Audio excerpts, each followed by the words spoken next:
Hey, and welcome to Mary's World. Yeah, in a different location. It's a very quiet place, as you can hear the echo and all that. But anyway, karibu sana, karibu to Mary's World. So today I just thought of doing a small video on my pregnancy journey with my firstborn. Yeah, because I feel like with motherhood, there's so much that we anticipate for, and sometimes things don't really go the way that we want them to go. Yeah, so here goes. So I got pregnant. I was 19, heading to 20 years. Uh, yeah, and so one beautiful day. So this is 2015. So I was supposed to have given birth to my son in 2014, deck, around mid or sometime before mid, but then the baby wasn't coming. I was just patient, I was just chilling, I was just waiting. And then, so 1st of January 2015, we had guests at home, and one of my aunties was like, "Ay, wewe, you've stayed for too long. You need to probably go and get checked, confirm whether things are okay with you." Then we went over the signs to look out for labor. And she was like, "Have you heard of mucus plug?" I was like, "Okay, what is that?" She explained to me what to look out for. And guess what? I went to the bathroom a while after me having a conversation with her. And when I peed, wiped myself, checked the tissue, and there was some small mucus plug, faint pinkish. Yeah. I was like, "Oh, okay. Seems like there's an activity going on already in my body and I'm not aware." So going back, there's a particular night that I was having contractions and they were very heavy. So when we were doing hospital visits with my mom, now this is a backstory, we went to a certain hospital and we met a certain nurse who told us about sodom apple, that when you chew on the roots, it helps like fasten your labor and all that. It helps naturally induce labor. So I remember we had to hunt for that. My mom got me those roots, and I remember chewing on them. They're very bitter, chewing on them. And then I think it was that very night I had very bad contractions, like really bad contractions. And my contractions were not on my back, they were on my what is this, lower stomach, my abdomen. Yeah. So mine were like cramps. There are people who get cramps on their backs. For me now, I get them hukumbele. So I had quite a moment, and it was a very painful moment. I remember waking my mom up. So I used to sleep with my mom because her mattress was much better than mine. For me, I lay on my mattress mpaka it formed a depression because of the weight. So I had to like move to my mom's bed because her bed was much better than mine. Her mattress was much better. So I slept with my mom like maybe last 4 months of my pregnancy, maybe somewhere there about, or three, can't recall. So that night it was quite the night. I remember waking her up and telling her, "Mom, akina umwa." Um, but she was like, bado nini. So me basi I ignored. But then I remember I had quite the night. I can never forget. So when that happened, I ignored it and moved on because it has been dismissed by someone who's more experienced than me. So me, I moved on with my life. So now let's now come back to that time now, 1st of Jan. So I check, I see some small mucus plug, and I'm like, okay, yeah, I think I need to contact my doctor and arrange for an appointment. So I actually contacted him that very night, and I told him, you know what, I'm still not in labor yet. My water has not broken. So what I feel I should do, I'll just come to the hospital and allow you to induce me. So we settled on induction, my family and I. That's me, my mom, and my sister. So on the 2nd, we went through the day, and we all knew that, I'm going now to the hospital. So I remember it was, I think, people came home, I think, on a Friday. So that Saturday, I think, is when, I'll have to confirm. I'd already checked the exact date that I gave birth to my son, because let me tell you, it was a long night. Now I've forgotten. But anyway, so we went, let's say it was on a Saturday. So we went to the hospital at around 8:30. So I'd taken porridge. I used to really love white porridge over that pregnancy. Something else that I was craving was those very small mandazis that are in supermarkets. Oh, those were my favorite. Why? If you ever could touch those ones, we'd be enemies. So anyway, so we went to the hospital after I took porridge. I didn't eat food. Went to the hospital. I was still feeling a bit full. So I knew, I'm going. They induced me. Within no time, I'm going to give birth, because you know what? I've been walking. I've not gained too much weight. I should be fine. Hey. Mind you, I'd actually added weight. By the time I was going to the hospital, I think I was around 78 kgs. And anyone who knows me knows that I'm like a 5'2". Oh, my big brother used to say that I look like a drum. Anyway, because of how big I was. And short, I'm short, and then my feet were swollen. First pregnancies, you don't know much. You honestly don't know much. So anyway, so we went to the hospital, and the doctor gave me the first meds to like try and induce labor. Nothing worked. So he was expecting by the time it's coming back to check on me, my water has broken. My water didn't break. So it's just me there with my sister and my mom. They're actually putting like Sauti Sol song. I think that time it was ile umenichagua wewe. I was dancing to that. Ngeniona na katumbo. Oh, I was having a time of my life. So the doctor comes and is like, hiya, bado, like, bruh, no. So I think he gave me like second medication.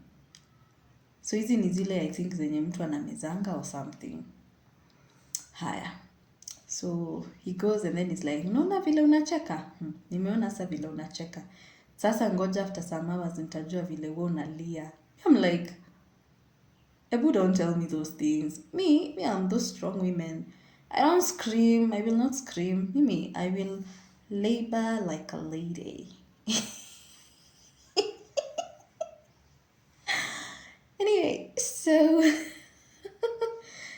anyway, after a while now, labor starts. It actually kicks in, and as I said, for me, it's always the abdomen. So my abdomen ikaanza. The contractions started slowly by slowly. So when I got to the hospital, he actually checked me. He did a vaginal examination, and I was 4 centimeters dilated. Imagine, I was home, 4 centimeters dilated without knowing that I was actually dilated. But I think that time that I'd felt the contractions, I had actually started opening up, but I just didn't know. So for him, it was like, you've already opened up, there's no going home, we are admitting you. So that's how I got admitted. So kidogo kidogo, labor kicks in, and within no time, I was opening up so fast. Like after every hour, I was opening up like 2 centimeters. I was opening up so fast. Mpaka he just told me, Wewe, by the time it's getting to like 3 a.m., you should be having your baby. Wacha ningoje. Wacha ningoje. So anyway, labor now started being intense. Intense labor. Mothers in the house. Intense labor. Pain. pain I have never felt before. Pain I can never explain till date. Pain. Pain. You start dancing, you don't even have the strength. So anyway, he comes back, checks, no water is broken. So him and the other doctor he was with, because we're just the two of them. It's not a very big hospital. It's in at the river, not big hospital, but they used to be really nice. My sister-in-law used to go there, so that's how I got to know about the hospital, the doctor, and for me, I felt these people are okay for me. I can do this. I like the doctor. The staff are really good. The nurses are really kind. Yeah, I think I can get along with these people. So anyway, so him and his assistant, okay, it's not like his assistant, his co-doctor, come to break my water manually, because it's not doing it by itself. It is naturally not breaking. So they decided they will take the matters into their own hands. And they were trying literally everything, inserting things. Sijui scissors, sijui nini. I was just seeing machuma. Metal things in being inserted. Eventually they were able to break the water. That is when now real labor, because even that time when they were breaking it, lying on my back was a problem. The pain was so much. The pain, this time I'm on drip. Now they're putting that dawa directly into my bloodstream, or whichever place it goes to. And now my labor has like tripled. I can't sit still. I can't stay still. I'm just walking around. Within minutes, I've stopped and just listened to the pain. Let me tell you, people, there is such importance in preparing for labor that is not emphasized enough. And if I knew that people actually prepare for labor, I could be preparing thoroughly. All I knew is walk, and you're going to funguka. Hey, that's not the only thing. You need to learn breathing techniques during labor. You need to learn how to distract yourself and to focus on the new baby that's joining the world, and just be positive and just try and push off the negative thoughts. I did not know. No one prepared me for labor. No one told me what to expect. So me, I'm just there, a newbie in this world, and I have no idea what to do. Anyway, I'm just feeling the pain. I don't know how to breathe. Yeah, I'm just breathing anyhow. So the labor is so much. I was pinching my sister, my mother. I was almost killing everyone. I was almost cursing the day that I opened up my my legs to my boyfriend. The pain was not laughable. Anyway, so eventually I came now to a place where I was 9 centimeters dilated. And the doctor is like, yeah, you're 9 centimeters dilated. It's time. Let's push. People, that's how people push. Me, I didn't know. I did not know that there are methods for pushing. Method pushing is just pushing. Hey, what do you mean? That's how people push. I thought pushing is just pushing. Hey, who can't push? Anyway, so I didn't know there is how people should actually push to ensure that they don't even tear themselves, that the baby's coming out well, and that things are just flowing. I did not know. So me, I'm just there pushing. So I push. What happens? I poop. And told me people can poop. Hey, the embarrassment. Hey, I was embarrassed. And then I pushed again. I pooped again. No, I started getting angry. I got so frustrated, and I'm there telling that I'm now saying, nini, na push badala mtoto atoke, ni pooping atoke. And now the doctors, they have seen these things. So at our call, they're just folding like the sheets under me, wanazieka kando, folding, putting fresh ones, like akinipanguza. I can't even remember. I just know I pooped and I was just so embarrassed. Anyway, so moving forward, pushed. The doctors are trying to help me push. They're trying to like skuma my tummy. They're doing everything. Pushing. Mary is pushing. To be honest, sometimes I usually think that I was not pushing. Maybe I had colored muscles and I don't know, because you're in so much pain. You just want the baby to come out. Nothing else. You just want the baby to come out. Anyway, so that happens and I just see the doctor calling my mom aside and I could hear. So he asked me, how old are you? Me, I'm angry. And now that question made me get offended. I was just like, I'm old enough. I was so angry because me, I'm like, no, why are you trying to disgrace me here? What are you trying to say? What does my age have to do with me pushing? So me, I'm angry now. So angry. Anyway, so first things forward. So he tells my mom, hey, this girl has developed a swelling in her cervix because of prolonged labor. The baby's head is not, there's a word that I was going to use and it has just disappeared. So they say the baby is not well situated to like come out. He's refused to come out.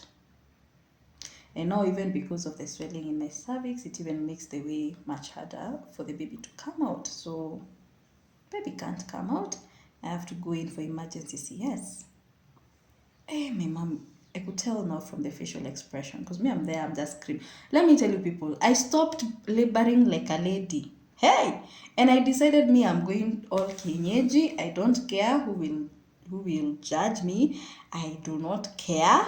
I don't know how to be graceful. Maybe I will scream and scream and scream. And if you have a problem with me screaming, that's your own problem. I don't care.